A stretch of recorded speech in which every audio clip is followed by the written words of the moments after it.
Welcome back to the Film Alchemist podcast, the show where we take the movies we love, break them apart, to find out what gives them their magic. Less magic than before, maybe, but we're still trying for magic. Welcome back to the October Mega Marathon. You know the deal. 31 days, 31 brand new horror movie podcasts. We are in the middle of the infinite deep abyss that is horror. So excited for October. I hope you guys have enjoyed the franchises that came before. I hope you're excited to join us today as we continue our journey through the franchise Critters. I'm your host, Josh Griffey, joined again by the third co-host of the Film Alchemist, our dearest friend, the shoulder we cry on as we make our way through franchises, Carmelita Valdez McKoy. Welcome back to the show. Hi, friend. All right. Guys, we are on Critters 3 today. This is something that used to happen a lot in franchises of this era. First, you make your movie. You make your sequel. Then you go to the tough inner city. Except for in this one, it's a Kansas inner city, so it's not the same. Then you go to space. So Critters is checking the boxes of franchises. So we're on our way. Before that, we have some pleas for you guys. If you would be so kind, especially this month, right? We work so hard all year. This is our Super Bowl, our Christmas, our everything, right? To give you 31 brand new episodes in the month of October.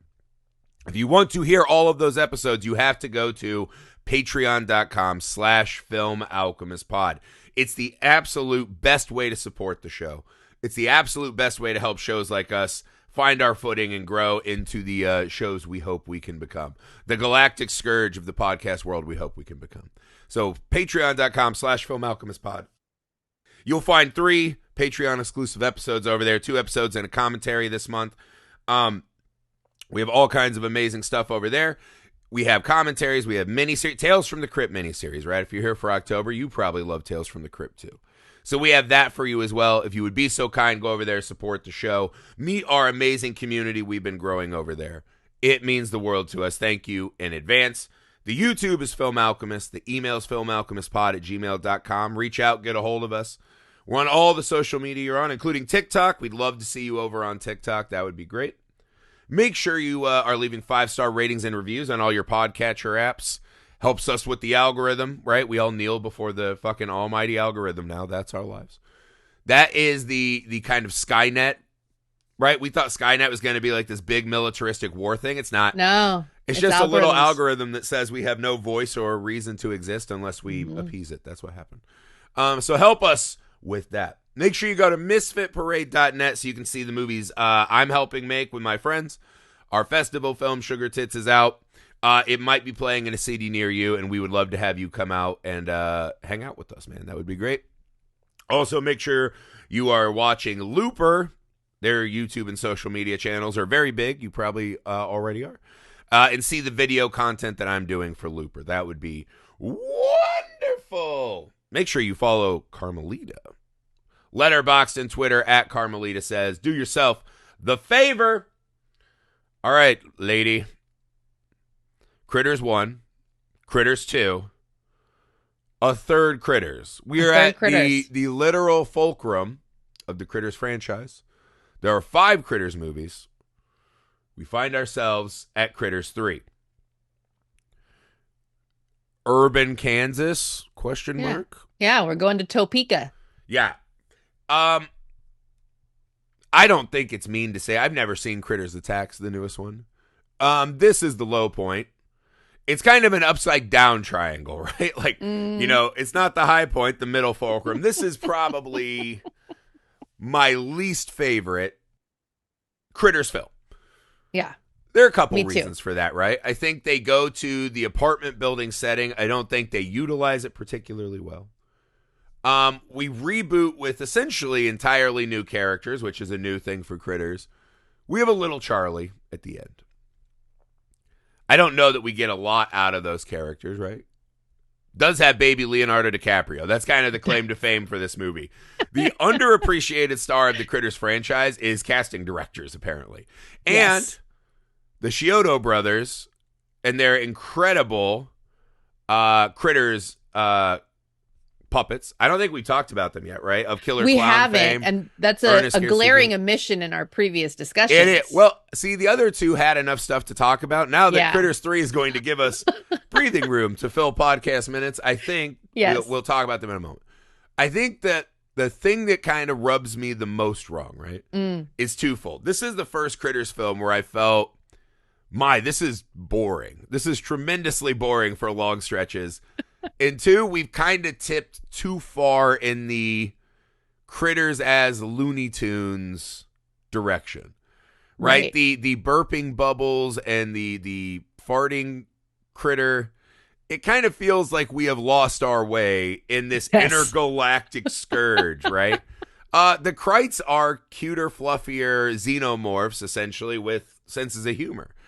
They're the Tyranids. They are the Zerg. They are a plague that will come to your planet, reproduce rapidly, and eat everything until there's nothing left.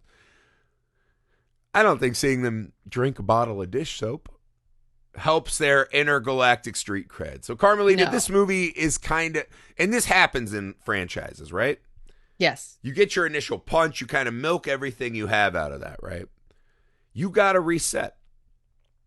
So, opening thoughts on Critters 3. This is kind of the fresh start in the Critters franchise. Yeah, this is, and as you're talking, it dawned on me, it's very interesting that Critters is going to the city. Yeah. Which in a lot of installments would be, we'll see the gritty. Yeah. A gritty urban environment. Yeah. We'll see how the critters affect the inhabitants, the more streetwise inhabitants of the city. You think, for right off the bat, you think of Leprechaun into Hood. Right. Right? I always think of Children of the Corn, Urban Harvest. Like, the fact that Children of the Corn made it to the city is always fucking hilarious. It's hilarious. So a lot of these movies try that, right? Jason Takes Manhattan. Yes. It happens a lot of franchise, right? I think the most obvious thing you see is there's just no one who is urban at all. So it's the exact same kind of characters. And yeah, it's just all white people. Right? Right. I think one of the things that rules about Leprechaun in the Hood is you get a different flavor of, there's actually black characters interacting in the horror movie, right? Where they're not the one black character, right, who's meant to be killed. It's a lot of black characters, right? And it gives it an inherently different and fun flavor, right? That's why you change your setting. Your setting. Is it kind of its time, a little racist, perhaps? To be like, if we go to the city, it has to be all, black stereotypes, maybe? Yes. Sure. But this is just kind of like a generic, boring apartment building. It is. And there's so many possibilities here when I do like that it's Topeka and not Manhattan. Sure. Because it keeps it relatively tied to Grover's Bend. Exactly. So I do like that aspect. And there are plenty of cities across the country that are not LA or New York, So I do like that aspect of it. And this slum apartment building, so many opportunities. It also, that's like a go-to thing. They're like, this place, we should just burn it down. It needs a 4-alarm fire. It doesn't ever look that bad.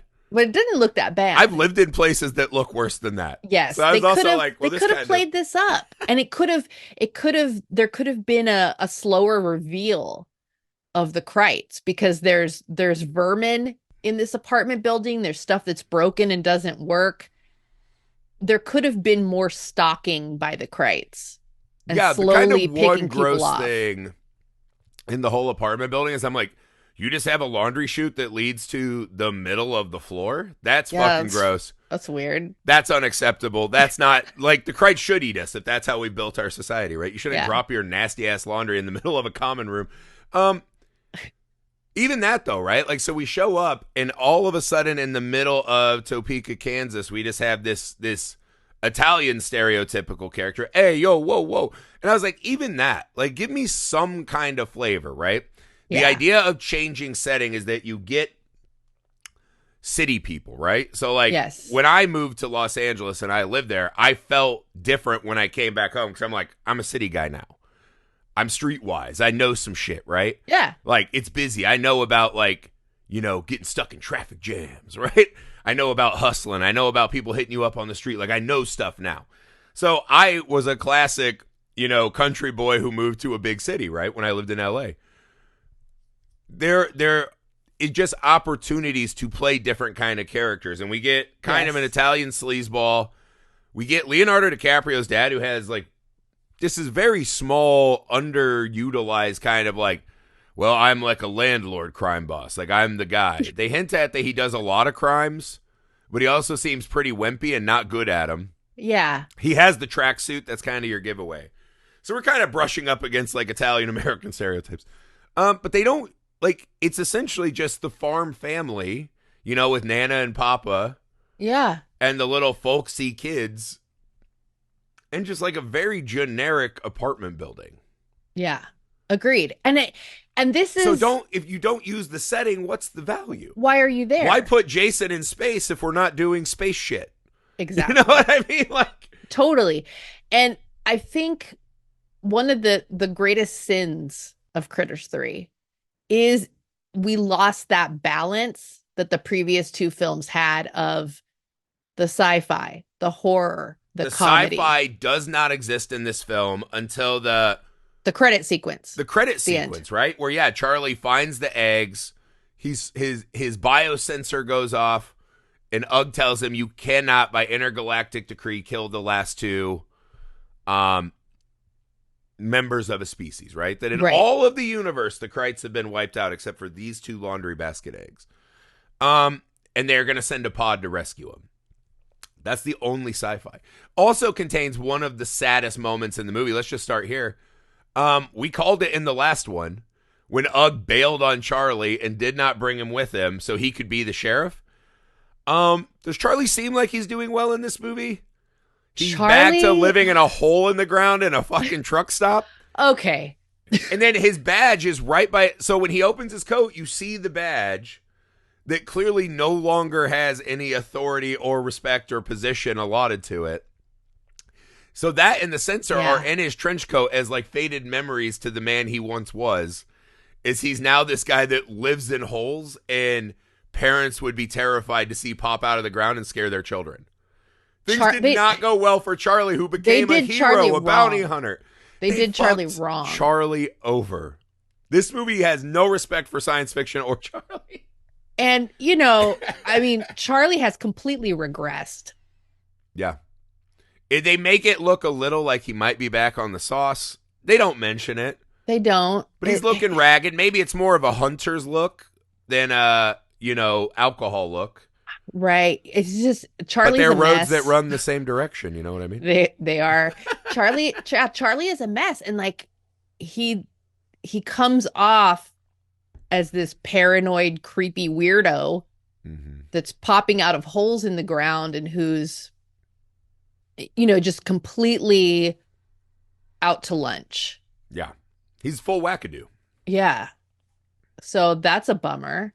Yeah, it sucks because he was kind of our, the guy that no one respected. Things hadn't gone well. He says, when I went to space, I became someone. I don't need to drink. Yeah. We see him try to sacrifice himself. I'm a bounty hunter. And even though we don't like the ending of 2, he is tossed, through a non-democratic transfer of power, the shield. He's going to get to be the sheriff is what they imply. What we now know is that he's like, hey, guys, I got the badge. Why are you parking there? And they go, fuck you. No one voted for you. And he goes, oh. And he goes and lives in a hole in the ground. Yeah, it's weird. What? They totally fucking disrespected our friend Charlie. It's not good. And he does come back and fight the Crites and try to be honorable. He does. He gets a moment in this movie. They love to give Charlie heroic moments and then undercut them. Yeah. By the fact that he just, doesn't take any harm from them. But when he jumps, the Crites in this one do a Sonic the Hedgehog where they spin really fast and then fly. And he dives in front of that boy to take the Crite bullet, goes over the edge. The boy still goes over the edge. But I guess slow enough, he's able to be caught. So Charlie does still have some heroic, good-hearted tendencies. But I thought that was so sad, right? Because he has de facto become the Reggie from Phantasm of this. Yes. The guy There's a you lot don't of think is phantasm going, feelings about Yeah. this movie. You don't think he's going to be the guy. Like, you're not watching part one and you're like, that's our franchise guy. But he is. He is our connective tissue through this universe. And man, do they have no respect for him at all. And no explanation as to why. Yeah. If you're going to have the character kind of regress and backslide, give us a reason why. Yeah. What does that look like when your intergalactic bounty hunter title is stripped?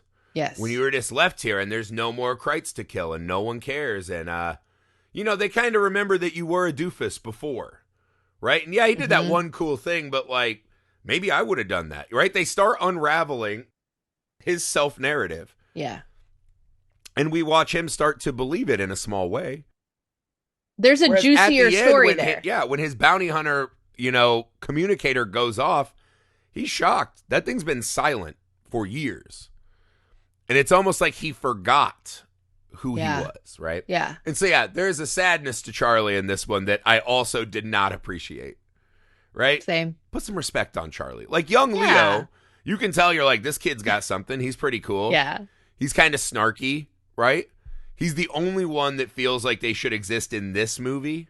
Yes. Right? He's kind of a, fool from People Under the Stairs. Like, just kind of that, like, smart, hip kid. Yeah, he's a city kid. He's a city kid, right? He's seen some shit. So, like, Yes. Leo feels like he fits in this film. No one else does. And then they just put the husk of Charlie in there. And I was like, well, this is not my favorite. Yeah. This I don't like. There are some characters I do like here. Like, I like Marcia. Yeah. She works for the telephone company, and you can tell that the teenage daughter really wants to get Marcia and her dad hooked up. Yeah. The badass kind of like, maintenance person. Yeah. Yeah.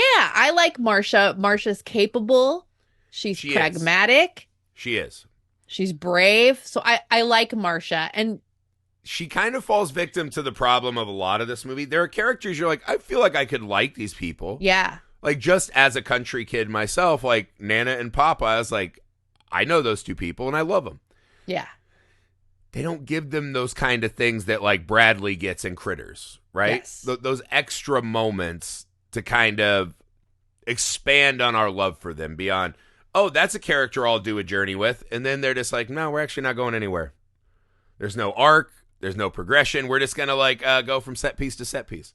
It's those little things that Critters and Critters 2 did so well, I think, that you start to see kind of get stripped out of this. Yes. For more of just, we need critters and we need people for them to attack. I think that's the problem with Critters 3 is you see the flatness everywhere. Yes. Not just in the sets, but everywhere, right? Like the emotionality is completely suppressed. And you mentioned the checking boxes at the top, and it's very like naked in your face. They were checking boxes. Yes, they were. Yep. And it shows.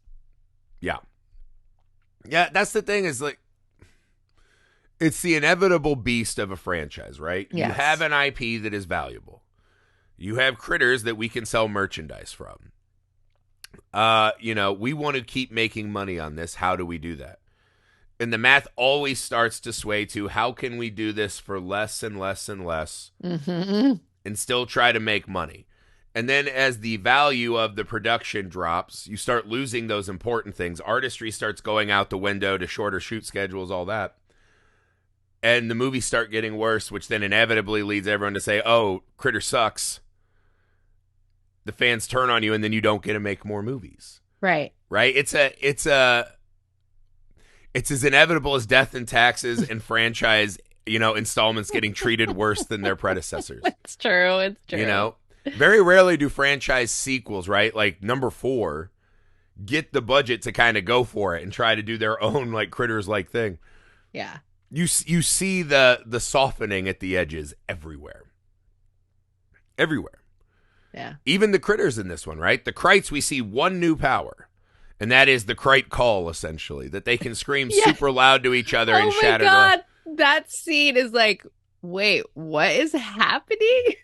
Yeah, I mean, I was just euphoric. So I was like, oh my God, it's a new idea. Something good or bad, new. It's something, right? They do have they kind of spin like Sonic the Hedgehog and can shoot up the laundry chute. That's something. But we've seen that. We've Yeah. seen him roll around and hit things. It's kind of a slightly different flavor of the same old. You see them trying to do like the Gremlins thing with a Stripe. Is it Stripe or Spike? Stripe, I think. Yeah. Where he gets bleach in his eye, and so he has like a little rogue streak and his one eye's done. So they're kind of starting to try to individually characterize the Crites, which we see again in part 4, right? That becomes the thing they want to do when they have the bald Crite. What do you make of how we find our Crites here in this tenement in part 3? I think they look great. They do look good. They look good. Hats off to the Childer Brothers. That continues the puppetry that they continue to look great. Casting director 1, Chiodo Brothers 2, right? Absolutely. Yeah. I like that we get the little Crite language with the subtitles. Yes. We get some of that, which I love. A little. We got a lot more of the them kind of like like in unison. We got a lot more of that. We did. But we still have some Crite language, which is huge. We still got some of that. There are some scenes here where I just felt like there was no horror in this movie. Well, they're upstairs like, we've got to barricade and figure out what to do in the crawl space. So we cut down to the Crites for what seems like 5 minutes of them drinking soap, eating chili and beans, inflating themselves to be flatulent. And then passing gas, yeah. They don't do anything. They sprinkled like confectionery sugar on each other or whatever. Like they're not doing any, like they literally are just, we're a scourge that has to eat, but we can eat chili. Like we can just come to dinner. Yeah, why not? Yeah, you're like, why didn't the farm family just invite them to their corncob dinner? Yeah. And avoid this whole plague. There's when Annie, the young teen daughter, has her heroic moment. She's going to go down and get help, and because Marcia's stuck, and it's like she's standing there, and the Crites are just standing there. Yeah, they're not really attacking. They look more like the Animaniacs. They're just standing there smiling, like, "What weird shit are you getting?" They're like an improv troupe. Yeah, like give us a prompt, and then we'll do something. You're like, ugh, because this is the thing. Critters has never had like a dramatically high body count. No. But this one, I mean, they've almost completely defanged the Crites. They eat 2 bad guys. We don't really see much of any of that, right? Mercifully for us, because those were the 2 most annoying characters, the Frank and the Briggs character. Yeah, anyone that feels like they should be in the city gets eaten except for Leo. And the farm folk are all fine, right? But, like, that attack on... the Italian kind of like, I'll run them out of town. They have this weird subplot of they're trying to rush everyone out of the tenement that should matter, but those characters aren't stuck in the pressure cooker with the other characters, so you get no drama out of it. No drama at all. And then, Leo's dad, the kind of like half a boss, right? The underboss, right? The Tulsa King. And we don't even see it. Like, Leo locks him in the door, which is kind of this moment that should be dramatically impactful. Yeah. Where he knows his dad's a bad guy. His dad's getting him shit like, what are you, a crybaby too? And he's just like, I hate you. I wish you were dead. Right? Something a lot of kids yell at their parents. Oh, right? yeah. And something that you would be mortified if 30 seconds later it happened. You thought the universe was actually killing your father because you wished it. Because he closes the door on him and then can't open it up. That moment should matter. That's a good scenario for us to engage in movie stuff, right? Yes. No. Nothing. And we don't see the attack very much. We don't see any fun gags. Yeah. It really is one of those, like, in name only does this feel like a Critters movie. Yeah. They just, the things that matter a lot, we just don't have any of those things, right? We don't have the sci-fi. The horror is, I mean, it's there in, like, name only. Like, they are technically monsters that have eaten 2 people, but it never feels like they're actually a threat as we watch them, belching bubbles through the sets. No. And then, the new characters, like, they just don't have, because they have this kind of Night of the Living Dead, like, they're stuck together in this, like, towering inferno. That should be drama, right? Yeah. That should be intent. We just saw the new Evil Dead do this, and it was wonderful. Yes. Because you don't think about how those apartment buildings become scary places to be trapped. right? There's not a lot of ways out. You can't jump out your country window, hit a tree, and then make for open space. No. You're fucking stuck. So again, they're not utilizing the urban setting in any interesting way. So it does just feel like, and this is one of the hardest things in franchise like these, is when an audience, you realize quick that we're just going through the motions. Yeah. And you're like, this is hard, man. This sucks. Like, if you liked 2 Critters movies enough to be like, I'm going to Critters 3, and you see that the film is not kind of respecting the love that you've given to the franchise. Yes. And I don't know that I would say as harshly as you can see the, like, dollars more than the passion. But you don't see much passion, man. Though. Yeah. It doesn't feel like a movie that, like, people were like, this is a Critter sequel we got to bring to the screen. Yeah. You know? Well, and they didn't. This was direct to video, right? Yeah, I think this was the one where it turned, which was a common thing that happened to a lot of these franchises, too, because that was where the big money was. If you weren't going to, like, get, a big box office run, which Critters 3 was not. It's sad, man. It's sad. I know. But even for, like, this kind of direct-to-video, that should have meant they could have turned some things. They could have adjusted some stuff they didn't want to put in the first 2. They could have put it. Yes. I was thinking, as I was sitting there watching this, like, what is the target age demographic for this movie? Yeah. Teenage boys. Like, young teenage boys. Who is this for, This one particularly doesn't feel like it's very interested in, and again, I'm not here to say that Critters 1 and 2 are like really in-depth analysis of shit, but there's at least like a real world there that gives you layers of other things you can imagine into the movie if you want. Yes. I mean, this to me was like an Are You Afraid of the Dark episode. Like this is childish at best, right? It's jokes about how a lady's overweight. It's farts and burps. It's, I don't know. This would be a better way to attack this, right? Because I always hate these episodes when we get to the movies where it's like, our show's designed to talk about movies we love. This is one of the October things is, sometimes you don't love a franchise movie, right? What do you think, besides Baby Leo, that Critters 3 did well? Like, what is the thing that Critters 3 did well where you're like, this was worth my 95 minutes or whatever? My 95 minutes. I like that they brought back a family, because that was something that was less prominent in 2 that they kind of tried to do, but kind of half-ass. Yeah. And we talked about this, that maybe they just should have not had a family focus in 2, because that wasn't the interesting part. Yeah. I did like this. We had this family in this one, and there's some drama built into the widowed father who's not coping, and the daughter who's trying to wake her dad up and trying to hold the family together, and they come to, and the idea that this crisis, the Crite crisis, could bring this family together and wake their dad up.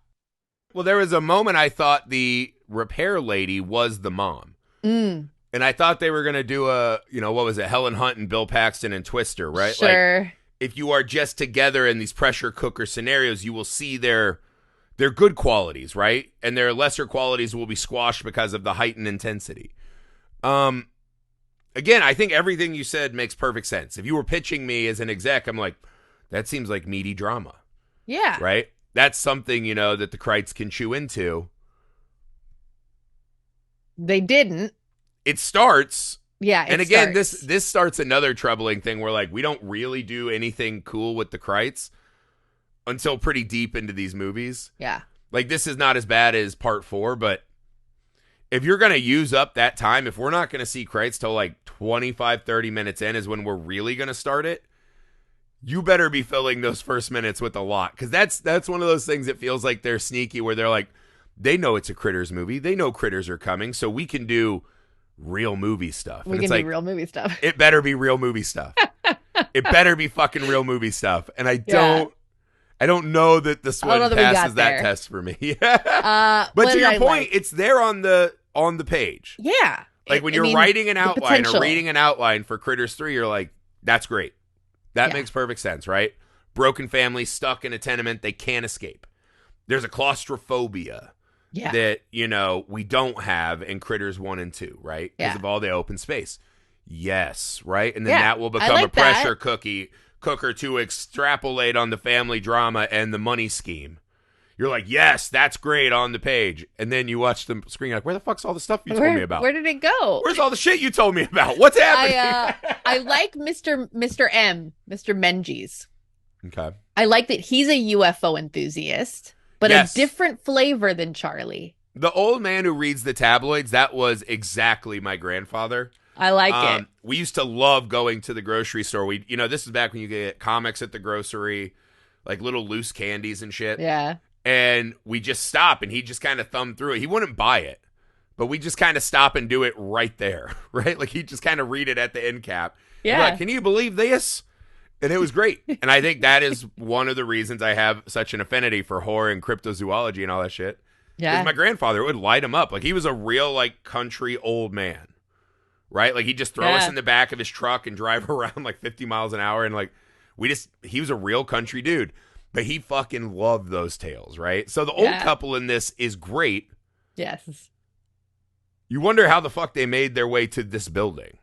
Yeah, I don't know. Because their apartment looks like a folksy... It looks like my wife's grandparents' house that we used to go to when we were first dating. Yeah. Right? You'd have to go there every Sunday after church and play cards with them. That was like a thing we did. Yeah. It looks like that place, like that little country house. It's not... Like, how did they get all that folksy wallpaper into this tenement? No clue. It didn't look right to me. Yeah. It felt like they still wanted to make a Grover's Bend movie. Yeah. But just put two Italians and a master shot of a building. Hey, we're in the city now. Yeah. Yeah. And this is where I think that the non-all white people flavor could have helped. Right? It would give it a separating factor, right? Yes. Characters inherently will have a different attitude, right? You could have made People Under the Stairs, right? Like a Goosebumps show, right? Like that Goosebumps TV show where it's just white suburb people, because that house looks like it's in the middle of the suburbs. Yeah. This could have been a Fright Night with just white teenagers next door who go and discover all this. Because everything in that house and basement feels like real white people shit, right? Yeah.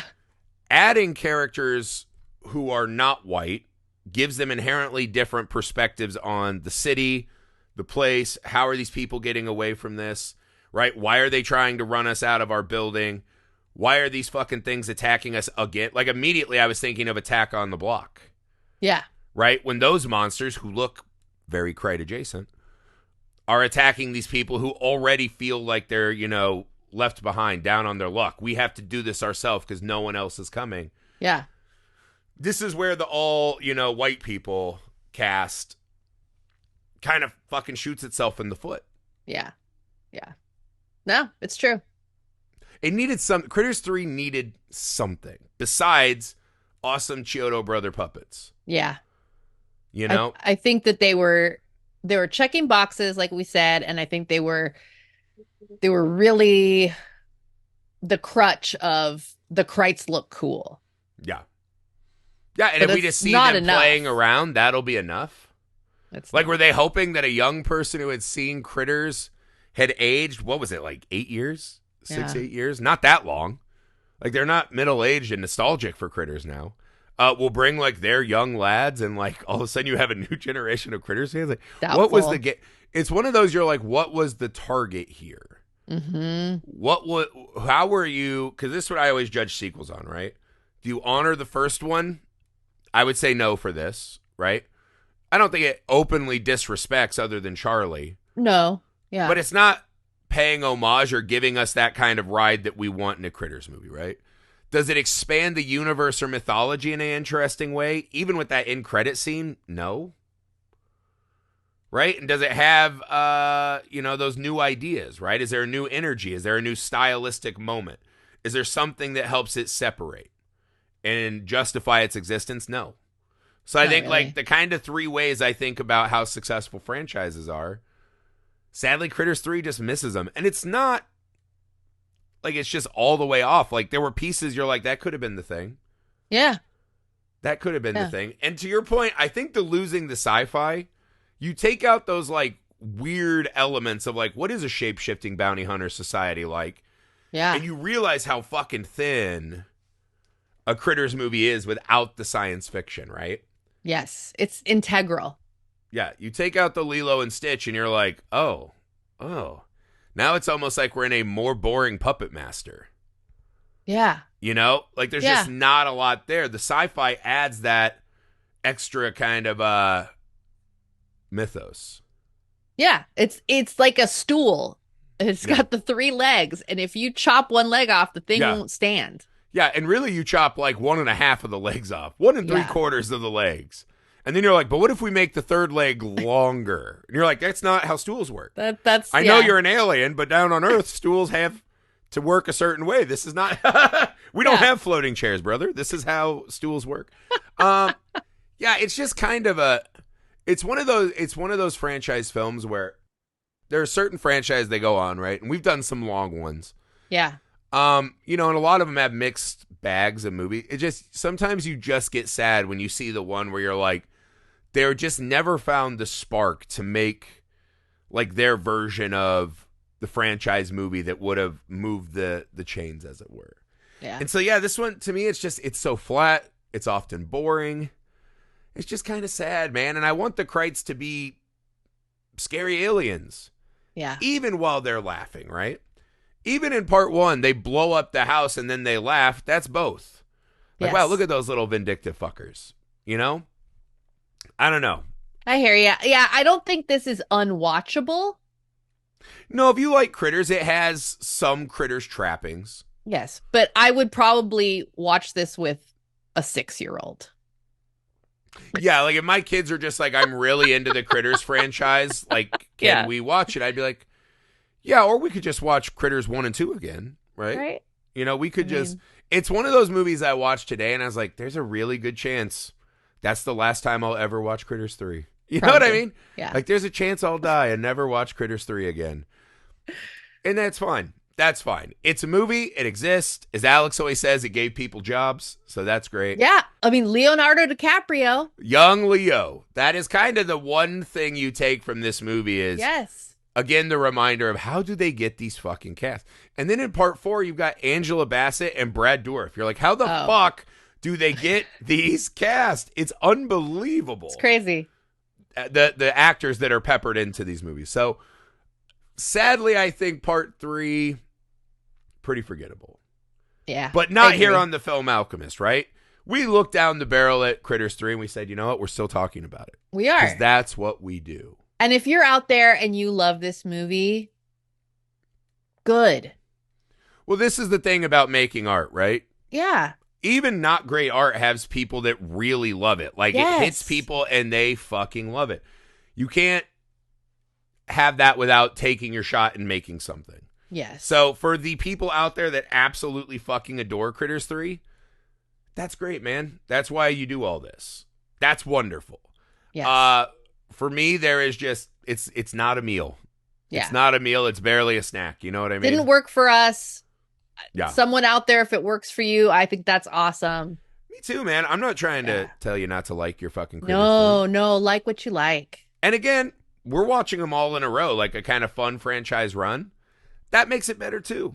Like that's fun just to kind of see the highs and the lows, right? Yeah. That's it for Critters 3. There's no reason to bash the dead Italian landlord over and over after his death. Over. Yeah, there's just no reason for that. We will be returning tomorrow because you know the deal. 31 days, 31 pods. We'll be back tomorrow with Critters 4, the franchise goes to space installment. Much better than Critters 3. We'll be back with Critters 4. Oh, I saw a face. Okay, fine. We'll fight about it. We'll fight about it tomorrow. No, there's not going to be a fight. I saw a face. The audience, if you're on YouTube, go back and watch the face. You did one of these. Watch. There is a face. But yeah, so Critters 4, because you guys know the deal. Every day a new pod. We finish. This is the end of our franchise part of the month. After this, it will be guest shows and Patreon movies, right? One-off horror movies that we love. So if you want to make sure you get all those, go to patreon.com/filmalchemistpod to make sure you're getting all the good stuff. We appreciate it. Means the world to us. Helps, make the work that this month requires feel so worth it when we see people enjoying it and coming out, supporting, joining the community. So thank you. The YouTube Film Alchemist, the email filmalchemistpod@gmail.com. We're on all the socials, including TikTok. Go to TikTok, blow that one up. 5-star ratings and reviews. Misfitparade.net to see our movies that we're making. See if you can come hang out with us at a festival. Go to Looper, see the video work I'm doing over there. And follow Carmelita on Letterboxd and Twitter @Carmelita Says. That's me. And thank us later. All right. Thank you so much as always, Carmelita. We'll be back tomorrow. Oh, we will.